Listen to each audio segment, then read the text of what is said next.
Wilson, Mary Catherine Ham, Brian Neiman, today's newsmakers, and you. The Morning Majority, 630. WMAL. 6:07 on WMAL on Friday morning, the 1st of July. Still to come on the show this morning, Michael Steele will be here. We'll get in a whole bunch of things with him, latest on polls. Maybe talk to him about Mark Halperin being suspended at MSNBC. Actor Gary Sinise joins us in the next hour as well. Talk to him about 7:36 this morning. Jim Engel from the Fox News Channel coming up as well. We'll talk to him about 8:36 this morning. Peter Morici joins us now, University of Maryland economist. Good morning, Peter. Good morning. How are you? I'm doing well. What'd you think of the president's press conference the other day? I was not impressed, and I thought it was just too political. He made it more difficult for Speaker Boehner to bring the Republicans over on any kind of tax issue. Right. Scolding them like school children. I really doubt those girls get there. I've raised kids that nobody's that good. Yeah, I know. A day before? That sounded exaggerated to me, too. I need a fact check on that. Yeah, we need somebody to investigate. Yeah. So now it appears that the president wants tax increases, and the Republicans have said they're not going to raise taxes. Where do you see this negotiation going? There's going to be some tax increases, I think, in the end. Really? It's very difficult for the Republicans to say that I want the whole pie. Moderates out there who they have to appeal to, and some of these tax increases are really symbolic. I'm not for them. Don't get me wrong, but you're asking me about the politics. Yeah. I think there'll be something. Some of this stuff is really insidious, though. For example, taken off the table recently, but nothing's ever off the table with Obama. I mean, President Obama slipped that 4% interest in dividend tax in at the 11th hour, which is a major change in American tax policy on health care. Is this business of going, for example, from last in, first out to first in, first out, technical issue on accounting rules with regard to corporate taxes, which are already too high. That would be a rate increase. There's no two ways about it. It just goes to show you that all of his rhetoric about trying to make business more competitive, he has a visceral dislike for oil companies. And we see that over and over again. So, no, I think there's really when we're in a crisis, we really get the sense of this man's true character. And I have to say, I come away disappointed.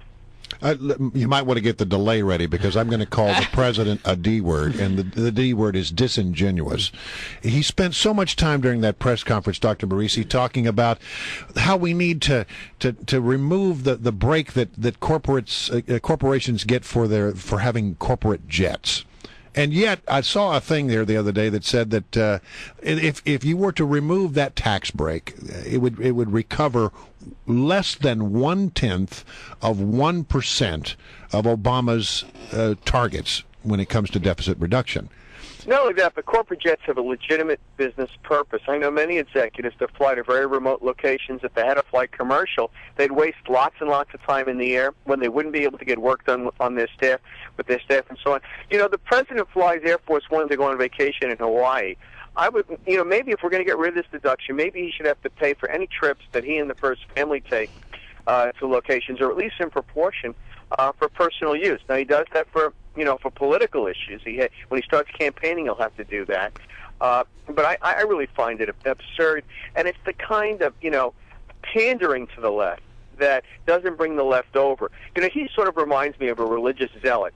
There really are problems here, and if you'll just convert, we'll be okay. You become a good Harvard liberal, and you'll be okay. I think that's what it comes down to. I think the thing that concerned me about it is he must have mentioned corporate jets and tax breaks for corporations who fly their jets at least a dozen times. But in the grand scheme of things, he wasn't talking about an issue that would really make a difference in these deficit reduction talks. That was wholly a political statement.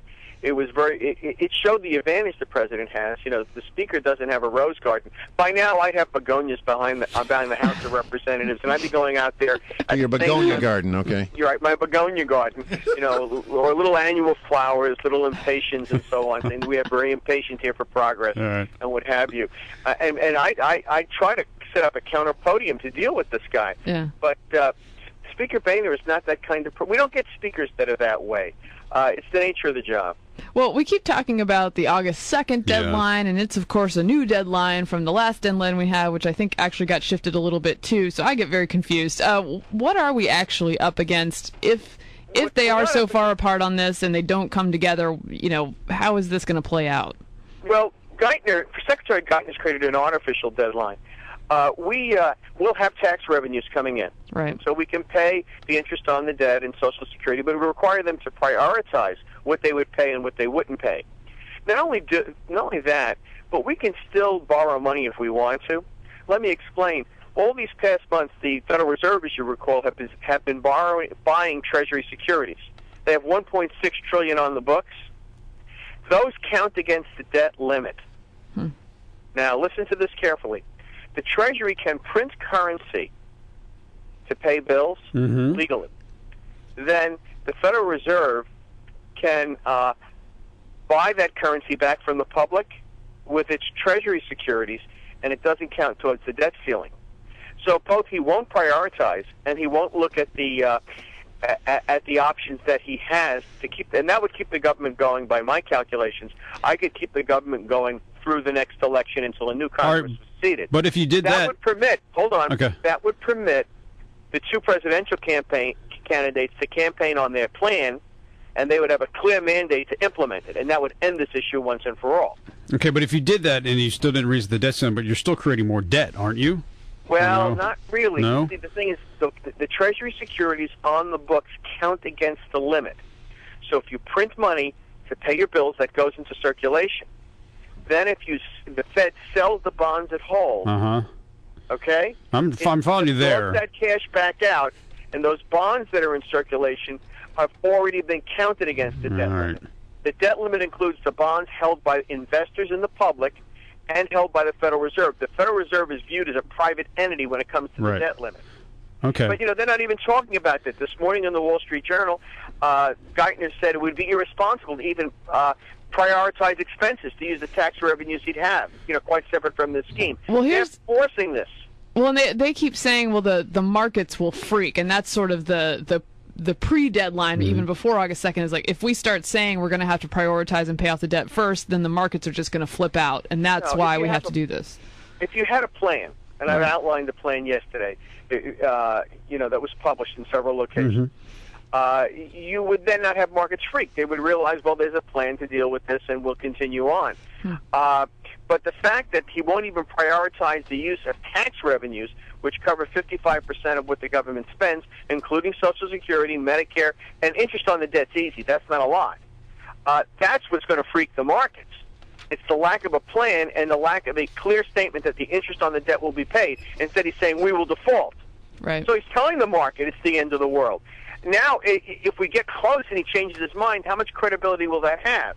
No, Geithner is behaving in an irresponsible way. The best news I saw this morning in the paper was he was considering quitting. I know. I saw that. I thought of you when I saw that, too. It'd be nice to get an adult over there, because he won't even be honest with us about his options.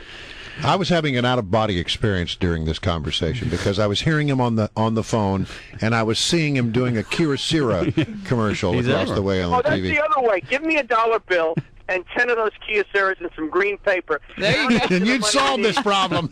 Amen, brother. All right, Peter, it's always great to have you on the show. Thanks very much. See you in a couple of weeks. All right, have a good 4th of July.